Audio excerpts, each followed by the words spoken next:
G'day everybody and welcome to Rolling Conversations this afternoon. I'm Mick Garnett, the CEO of Wheelchair Sports New South Wales ACT, and what fun we're going to have this afternoon with this group. It's Meet the Parents night on Rolling Conversations, and I'm thrilled to welcome in the first instance two parents from our wheelchair sports community in Linda Di Rozario, Maddie's mum, and Matt Ryan, Cormac's dad. Welcome Linda and Matt. Thanks, Mick. Great to be here. And our special guest tonight as well is Minister Natalie Ward, MLC, Minister for Sport, Multiculturalism, Seniors and Veterans. So welcome, Minister. Hi, everybody. Thanks for having me, Mick. I really appreciate it. It's great to be here. Yeah, it's terrific to have you with us. And so, Meet the Parents. It's an opportunity for us to forget about the kids, to be honest. I mean, really, we don't need to talk about them. We want to hear about you guys. And so we're going to have a bit of fun. We've got plenty of people watching on. So if you are watching on, first of all, welcome and thanks for being connected with us tonight. And please do send through your comments and questions and we'll try and get to as many of them as we can. Let us know where you're watching from as well. We stay connected and we have a great conversation. So welcome everybody and let's get into it. So why don't we start, as I say, it's not about the kids. I'd like to hear about your sporting backgrounds as three parents. So I might, Linda, if I may start with you. We do know what a wonderful athlete your daughter is in Maddie, but you're a mum of three. More importantly, what was your sporting background growing up? Tell us about it. Well, we had 7 in my family. So 7 children at home on the weekend was not really great for my mum. So she sent us all off to sport every weekend and we played every sport there was. And we were a competitive family, 7 of us. And my sisters and I were very close. I have 2 sisters, one on either side of me, very competitive with my younger one. My older one had no coordination whatsoever. We ended up realizing she needed glasses. So she's out of the picture. But yeah, we were very competitive. We played every weekend. Mum never came to watch us because there was too many of us. So she just sent us out and then we'd come home at the end of our sporting day and we'd sit around the table and just talk about what we did. Did we win? Did we lose? How did we feel about it? So yeah, so sporting activities in our family was huge, absolutely huge. Yeah, great. Wow, what a big family. Matt, I have heard your sporting background only 18 times so far, but I'd love to hear it again and for everybody else. How about you, Matt? Thanks, Mick. Look, I'd like to say I come from a long line of Matt Ryans who are gifted sportingly, but I just was a plodder. I gave things a crack, much the same as Linda. When I was a young guy growing up in country New South Wales, sport played a huge part in our upbringing. Saturday mornings, Saturday afternoons, we were involved in tennis and basketball and rugby league, and then later on when we went away to school and what have you, was rugby union and tennis and basketball and all these things that you get involved in. And I mean, I even had a crack at squash, and just because it's there and you have a go. And yeah, look, I never reached the dizzying heights of fame or as Linda did, but certainly gave it a good go and just enjoyed it. And certainly when you go to university, and then I went away to work in different towns. It's a great way to meet people, and that was really the richness for me. It set me up really well with good friendship groups, across the different places where I've lived and worked. So yeah, it's been really great. So yeah, sports played a huge part in my life, and my mum and dad were both greatly involved in sport in Cowra back in the day. Dad was a very good, well-known rugby league player, and so we were hauled along to all the things that he wanted us to get involved in, and we played golf with him and all those things. And I think Mum, who's now gone to heaven, even had the aerobic socks and the steps to go with it, along with the Reeboks when everything kicked off back in the late 80s. So yeah, long history, Mick. There you go. Now, it's remiss of me not to ask you, I mean, before I met Matt Ryan, I'd heard about that tackle. So, and Minister, you're a rugby fan, I know. Matt, to set the record straight, tell us about the tackle. Well, to be fair, Mick, we're quite sober now, and I think I could probably truncate it into 2 seconds in that I made a tackle once, and I think that's probably enough for the moment. What a story. Thank you. I know. And Minister, your sporting background, I'd love to hear about the role that sport played in your life growing up. What did you play as a younger person? Yeah, thanks so much, Mick. Look, I have always loved sport. but I can't say that my Olympic level of enthusiasm is matched by any kind of skill whatsoever. At school, I played, I had a fantastic school and great supportive parents. I played hockey, I played basketball, I played softball. And my dad kind of said to me at one point, do you think you could just choose one so we don't have to keep buying the different equipment for each sport? But I basically was pretty dreadful at all of them. And so, you know, the great thing about my school was that they had a Z team. If you wanted to play, and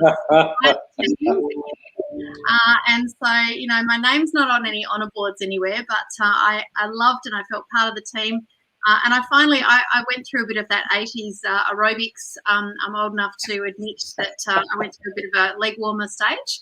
And I finally settled on running, and I absolutely love running. It's something that I'm not going to let down the rest of the team. I can just plod on through, and a bit of music keeps me going, and it's beautiful to do that around my local area. Anyone can do it. It doesn't cost very much. So, you know, I just love getting outside, and, you know, I just want to, for me, it's a passion about just getting on the ground and participating, and I'm a very enthusiastic supporter from the sidelines. So any game, anywhere, anyhow, I'm very happy to go along and support, but I won't bother anyone with joining their team. That's great. We'll get you along to some wheelchair sport at some stage, Minister. We'd love to have you. Linda, given everyone else, Linda, has spoken about leg warmers, I should check in on you on that. Were you part of this leg warmer movement that we're hearing about? You know that sister that I said that wore glasses and she couldn't do sport? She was the aerobics teacher. And I was in her class, and we used to do aerobics 3 times a week, and we loved it. We loved the music. We loved the movement. We loved the group that we were in. So, yes, guilty, very guilty. Excellent. Hey, Linda, you're coming to us from Perth tonight then. I wonder, did you grow up in Perth, and who were your sporting heroes then? Who did you idolise as a younger person? Yeah, born and bred in Perth, beautiful city. I don't know that I had any heroes. We actually didn't have TV until I was about 14, 15. I grew up with deaf parents, so TV was not a big thing in our household, nor was music. So we just played outside all the time because we had a small house with 9 people living in it, a 3 bedroom. So we were outside. So I don't know that I had any sporting heroes. I don't even know if I do now. I just admire people doing the best that they can in their life and just being the best person that they can be. And you see greatness everywhere, not just in sport. So I guess for me, if people are doing a great job and living a great life, then, you know, they're my heroes. Well said. Well said. Minister, what about you? Did you have anyone that you looked up to growing up from a sporting point of view in particular? Look, I think, you know, I admired a lot of sports people for their achievement in their chosen area. But I have to say, you know, and it's poignant this week with Ash Barty, I actually did a school project on Yvonne Goolagong-Cawley, and I just thought she was phenomenal. And, you know, I really clearly remember, I don't know why I remember it so clearly, but I just thought she was amazing, and I was amazed that this, you know, Australian Indigenous woman could go to, you know, London seemed like a big faraway place then, and you know, I just thought she was incredible. So I remembered that this week, and actually spoke to my daughter about it. I was probably around the same age, and it's just phenomenal to see Ash, and, you know, and I think, you know, Dylan Alcott's been amazing. I mean, just so incredible right now, and at the time, you know, when we all need a bit of hope, goodness me, they've delivered in spades. So, you know, for me, it's about people really just pursuing against all the odds and not necessarily the big names, but what a phenomenal week we've had with some of our heroes for the next generation as well, right? Hasn't it been wonderful? It's amazing.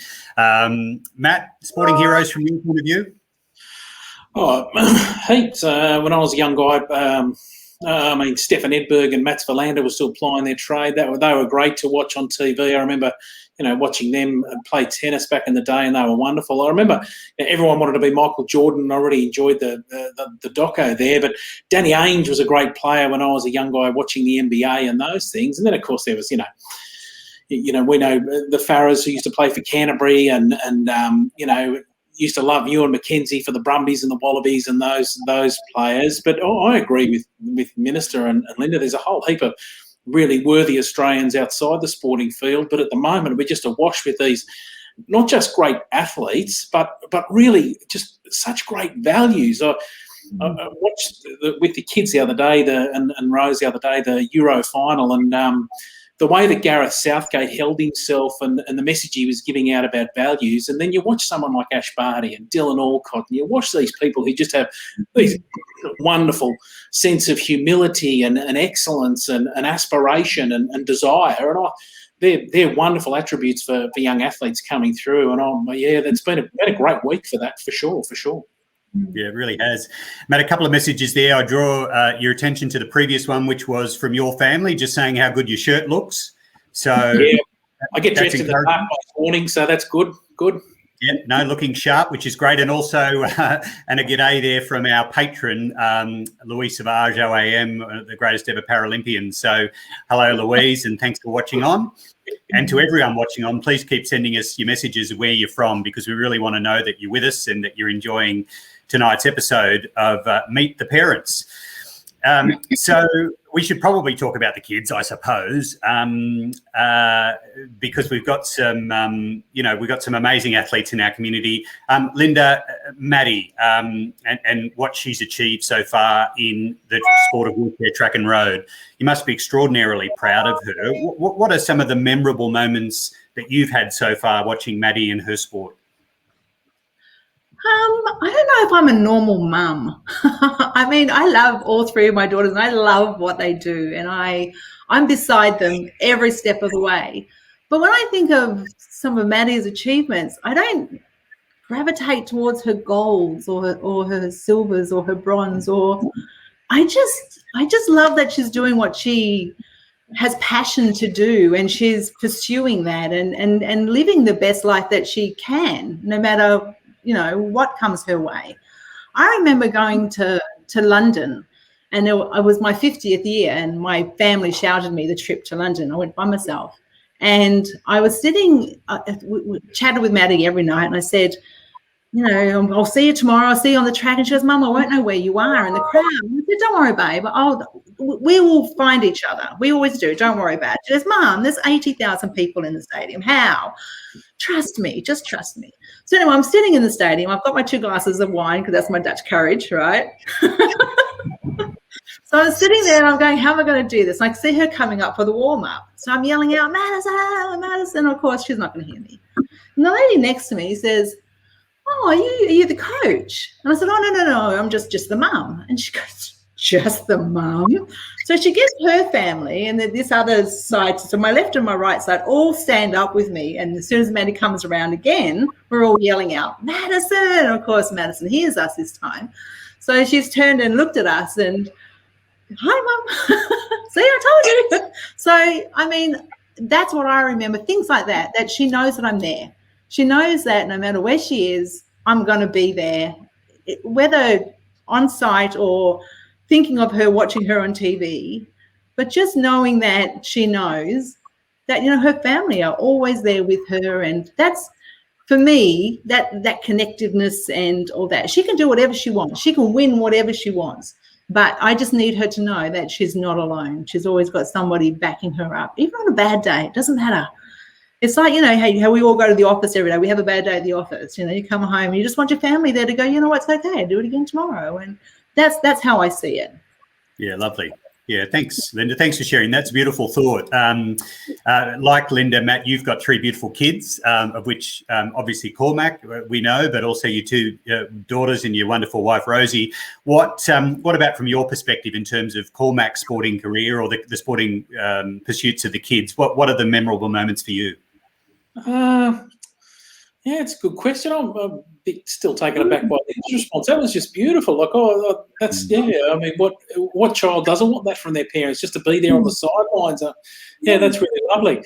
Look, we're really lucky in that Cormac's been able to get involved in sport first and foremost. And if you've heard me speak about Wheelchair Sports New South Wales, you know how indebted we are to them and Louise and all the coaches and Glenn that are working with Cormac and rattle off a whole heap. I guess for us, one of the things we want for our kids is we want the same thing that we had. We want them involved in sport. There's a lot of inherent values in sport for young people, and we want them to be involved. So our girls are really heavily involved in soccer and netball, and Rose does a lot of the heavy lifting with, the coaching and the managing, and involved with the netball club as mums are wonderful at doing. And of course, she's great, behind the scenes with Cormac and all those things. So, I mean, we're really fortunate in that regard. Our kids really like sport and they're involved. But I think that harkens back to what Linda says, in that we're not just dropping them off and going. We're actually there with them, and Rose is there with the girls, and I'm most mornings with Cormac on a Saturday. I mean, we're really fortunate in that regard. And I think it's for Cormac, I'm a school teacher, and I've had younger kids come through, my own kids come through. When they first start reading, it's almost like magic. It's like a whole new world opens to them. They start to put things together, and they start to go to these imaginative places, and they start to write their own stories, and all of a sudden things just sort of build up, and it's really beautiful to see from a distance. And it's a bit like that with watching your kids involved with sport. You start off really heavily cloistered to them, in that you take them there and you coach them, and you're on the sidelines with them and those things. And then eventually other people who have got more expertise and more knowledge than you take over, and rightly so, until you're sort of on the fringes, but you're a bit like Linda. You'll find them and you'll be with them.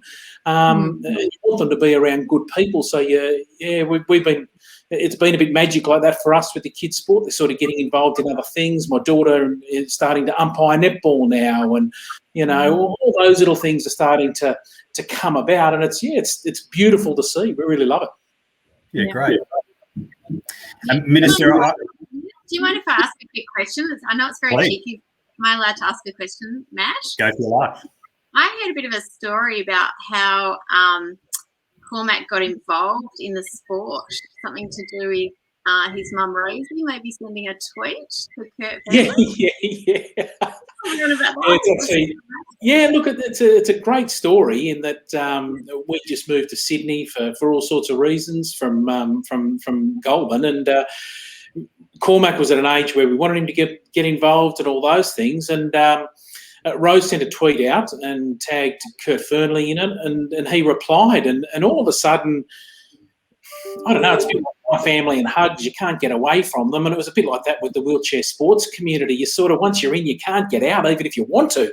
And then Cormac, one of his chairs, and Cormac had a go at Centennial Park. And behind the scenes, my dad used to play football with Kurt's uncles and his dad. So when we said, we're going to meet Kurt Fernley at Centennial Park, and Cormac's going to have a go at one of his chairs, Dad came from Cowra and said, I'll come. And all of a sudden it was like old home week for Dad, and Cormac was having a go at this great new sport, and things sort of unfurled from there for him, and it was just wonderful. And then he had to go in Louise Savage's chair and just sort of wail it onto Wayne. So, it was just a one week. I guess we live in a wonderful age, don't we? That one electronic connection can suddenly turn into something really real and substantial and really life-giving for young people. I'm just, I can just say, I'm just loving Rosie. That's just such a mum thing to do, and to all the dads as well. But it's just such a, I'm just going to give it a go. And I'm in awe. I think that's just fantastic, and what a cool thing to do. Well, I really like Linda. Yeah, well, I like what Linda, you said there. Your kids want to know that you're fighting for them and you're there. And Rose is beautiful like that. She's absolutely, she's fighting for Cormac, she's fighting for the girls. And I think mums probably do it better than most dads, I suppose. And I can hold my hand to my heart and say that's genuinely the case with me. I'm very fortunate. Rose is great in that regard, and she's a real fighter for the kids, but she's been wonderful with Cormac and getting him involved. And that initiative, I suppose, and that desire to see him not be left out is a really, really beautiful thing to have seen. Yeah, just awesome. I think you're the same, right? I mean, it's just amazing. All of those mornings. I'm in awe of how you guys get them out of bed. I can't get my guys out of bed in the morning, but how you get them to training and how you get them to around to all those things and juggling all of that with other kids. But I think it's also because they see that you love it, then they're going to love it.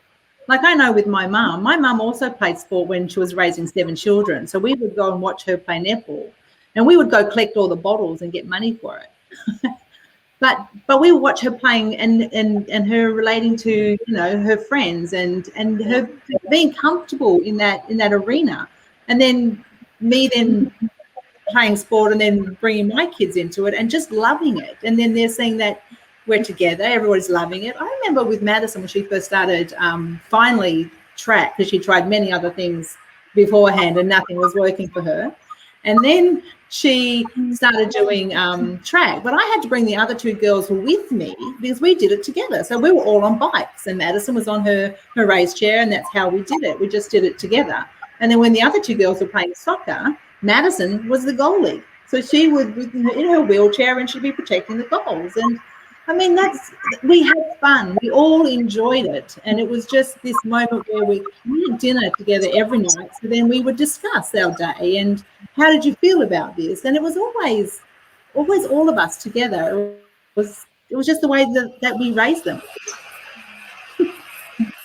Hey, it's remiss of me not to ask us to bring up some embarrassing things about Cormac and Maddie. I mean, what I would ask is that everyone keeps it a secret, obviously. And Minister, I think you've agreed we'll keep that under wraps. Whatever's spoken about here, it's Chatham House rules. But if we start, Matt, with you, and we can give Maddie and Cormac the right of reply, and whether we put it up on screen, that's up to us as the parents. But we'll have a think. Probably not. Matt, what don't we know about Cormac that we should know? Do you think? Oh, what don't you know? I think he's a bit of an open book, to be honest. So what you see is what you get. He doesn't mind talking to adults and having a yarn. So I think what you see is what you get in that regard. Is not too much is embarrassing about him. I mean, he's starting to shave now, and every now and then there'll be bits left over here and here. But I've shown him clips of Norman Gunston. I think that's very normal and very usual. It's no dramas on that front. He does love. I have taught English and history in the past, and it's great him now reading novels and getting involved in history and talking about that sort of stuff. He's got a bit of a political brain to him as well. But I have to say his Spotify playlists, Mick, are atrocious. So I love most music, but can't get near them. And does he sing like his dad, Matt, or? Probably not as robust, Mick. And if you want someone singing loud and flat, I'm your man. If you want someone who's a bit more melodic, Cormac's probably more your style, I think. Excellent. Well, your wife's there just saying careful, which we'll take on under advisement. And Cormac, of course, watching on. We welcome Cormac's response there to your dad. Linda, and what about Maddie? What do we need to know about Maddie that we don't already know? See, Maddie is totally opposite. I'm into trouble. I'm a family of oversharers. We talk about anything and everything, and we just lay everything on the table. And Madison used to be like that. She used to be one of us. But since she has grown, I guess with the platform that she has, she now shares nothing. And when I chat with her, I mean, she's living in Sydney and I'm in Perth, and we chat quite often on the Zoom and the phone. Sometimes it's like pulling teeth, because if I ask her, she's going, I'm going to get into so much trouble. If I ask her, how was your day? Why? Why do you want to know? It's a normal question. What did you eat today, Maddie? You always talk about my food, Mum. It's this conversation. But no, she will talk about anything other than herself. There you go. That's a really good career pathway, because my son does the same and comes home, won't tell me anything. So I've said that he should apply to ASIO, and he could work for them, and he'd be really good as an undercover agent. He wouldn't tell anybody anything. He could literally talk to people with no word. So maybe we could sign them up together. That'd be amazing. One thing you did, Linda, say earlier was that, and Matt described his family as a big family of huggers, and you said that you guys are, Madison, not so much. So certainly when social distancing is a thing of the past, and somewhere down the track I run into Maddie, I'll make sure I give her a cuddle, so thank you for sharing that with us. Now, Minister, you have met both Cormac and Maddie, but you haven't spent any time with Matt and Linda. I imagine you might have some questions for them. I'm happy to get out of the road and let you guys have a yarn. Yeah, absolutely. Thanks, Mick. I'd love to. And I just wanted to say I met both Cormac and Maddie. Actually, the first time we met and knew Mick was at Government House, and we were there. They were getting recognition of the race they're about to do, which is phenomenal. And we just had such a great yarn, and it was quite surreal. We were sitting there on the porch of the Government House having a good old chat, and they were just phenomenal. And they stole my heart straight away. We had a good old yarn, and they were both amazing and engaging and just fantastic. So it was really, really fun. But yeah, I just wanted to kind of ask you both about how you balance, getting them around and that kind of juggle, like so many parents do, going to training and going to sessions and balancing all of, well, no one balances it, but how do you manage all of that with the kind of challenges that we all have all over our respective places, and getting to training and getting to grounds and equipment and all that kind of gear? How do you manage that? Well, I guess you just do it. I don't think you plan out to say, well, this is what I'm going to do. It's you just do it. Yes, I was lucky in the way that I had 3 girls and they were very close. I had 3 in 3 years, very close in age. They really played the same sport. So when the other 2 were playing soccer, Madison was, like I said, along with them. But I guess, again, it's they loved sport. So it wasn't me dragging them out of the house. It was like, okay, we're going to training today, or we're going to this today. And they loved it. So it was, I struggle to understand not having a love for sport, because I was raised, my nana had a couple of 100 acres. And like I said, we had 7 in our family. So we used to play games of softball out on their sand, and basketball and whatever sport we wanted to play, because there was enough of us. And like I said, we didn't have TV, so we had to play sports. I guess I instilled that on my children. So before I go to you, Nat, I just wanted to ask a quick one. Linda, I think that if my information's right, there's actually a Barbie model of Maddie. Is that right? There is. Phenomenal. Can you tell us how that came about and how I can get one? I mean, that just is awesome. You have to stand in line because I want one first. I mean, that's amazing. That's just recognizing, Maddie in sport, and just putting her on a podium. And like Maddie says, it now shows other children that they too can be whatever they want. Be happy, choose a path and then change a path and do whatever you want, but just be happy in doing so.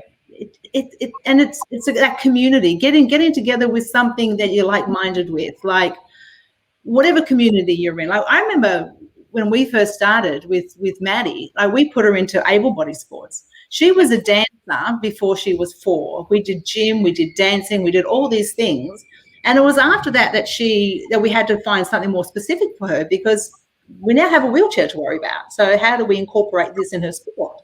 So we tried all these different things, but she never gave up, because we never gave up. So it was never a thing. It was never on the horizon. So for any mum, if you show that you love it, and even if you don't, fake it till you make it, because sport is so dang good for you. And it gets you out of the house. You don't have to look at the dishes or the dirty floor or anything like that. You're just out of the house. So, yeah. Matt, how do you do the juggle? Or does Rosie do all of that and you take all the credit? Normally, Minister, that's how it is. I mean, in very private forums such as this, I can say that and probably get away with it. No, we're probably a bit dissimilar into there, in that it's a bit of an army logistics exercise by the time we go. My main role on a Saturday morning is to make sure that I do what Louise and Glenn tell me. That normally involves standing at a spot on the track so that they can say, push hard to where Cormac's dad is, and that post standing is probably underrated as a form of sporting excellence, I suppose. But look, we've got it pretty down pat. Rose does a lot of coaching through the week with the girls, and Cormac's got a couple of sessions through the week, and then on the weekend the girls are at netball pretty much all day. Cormac does a session in the morning and then some schoolwork and what have you. But it's a bit of a military exercise, but I echo everything Linda's saying. I mean, just the overarching benefits despite the stress and the hassle. But we really love our sport, and we're really heavily involved and invested in it, and so that just sort of rubs off on the kids as well. They're a bit like Linda's kids. They don't sort of say, I don't want to go to training, I don't want to do this. They really love it, and for them, once again, it's meeting new people, and it's having other people around you, and I guess I'm not saying #blessed, but we're lucky at the moment. Everyone who's around our kids in sport are really, really good people as well. Not just at Wheelchair Sports New South Wales, but at Bryce, where the girls play netball and their school sports, all those things. We're very fortunate, I suppose, in that regard. But it takes a bit of effort, but that's parenting, I suppose. can I just say, from my perspective, thank you so much, because it's, for me, my whole mission, and I'm pretty unapologetic about it, is having pathways, and for your kids to be these icons that other kids can look up to and other athletes can look up to is just so important. And you've created them, you've coached them, you've brought them through, and I just want to say and recognise to all the parents out there, thank you for getting your athletes out there, and thank you for, I don't want it to sound trite, I mean it genuinely from the heart, because if they've got people that they can look up to, the next generation will come through knowing that they can do that too, and I'm just so grateful that they're out there. And I just want to say, have they, Linda, has Maddie left yet for the games? Or is she still No, here? 20th of August she leaves. Yeah, so,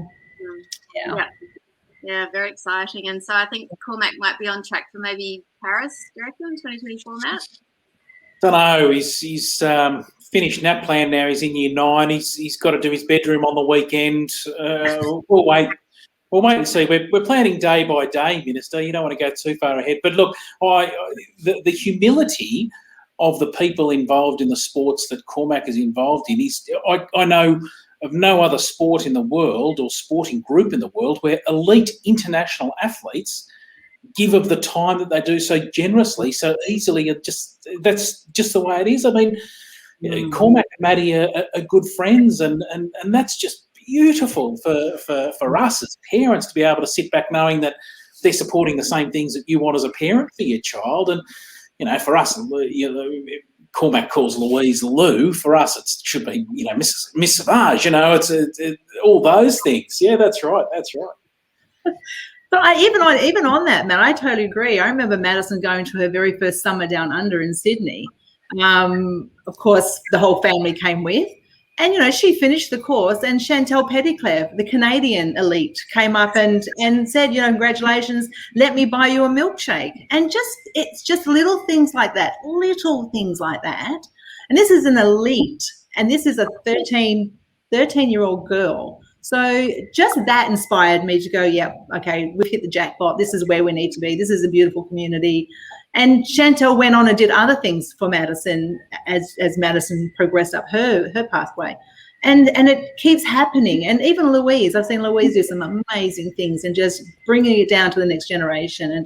And you see that on a day-to-day in that community. And Madison talks about it quite often.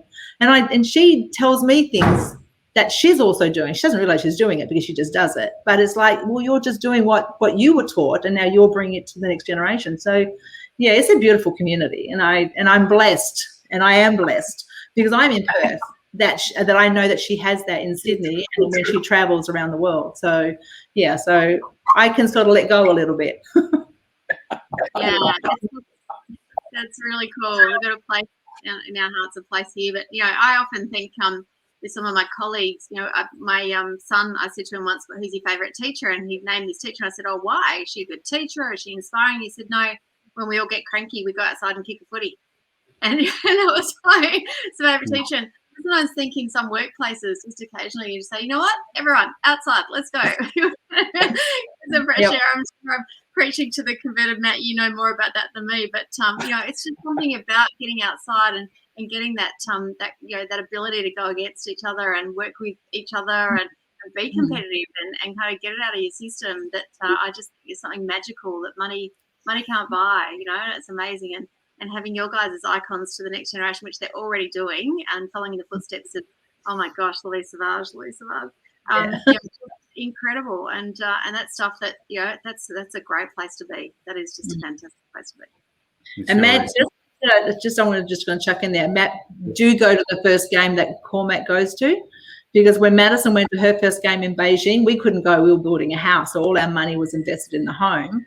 But we were on the phone every day. It cost us nearly $3,000 in Telstra bills. It would have been cheaper with a fly over. So my advice to you is just go. I'm hoping your daughters will act as consultants for my kids so that Rose can just go to London by herself when she's 50. She's still got a couple of years, obviously, but I mean, that's brilliant. Hey, Linda and Matt, and Minister, we're over time, but having a ball, and we'll wrap up in a second. Before I do that, Matt and Linda, your kids are such loved members of our community, and I've loved getting to know you guys as their parents. So thank you for being with us for Rolling Conversations, Meet the Parents. I was really looking forward to this, and it's delivered in spades. So Linda and Matt, thank you. Minister, I heard you speak a number of times over the last couple of weeks beautifully about the situation we're in. We've got lots of our wheelchair sports community in lockdown at the moment. I just wondered if you had a message for our community about hanging tough at the moment until we roll again. Yeah, absolutely. Thank you, Mick. And can I just say thank you for bringing us all together. It's really, really important we do this, and thank goodness we've got technology to do it. But to all of the community, thank you for your patience. Thank you for your forbearance. Thank you for your compliance with the health orders.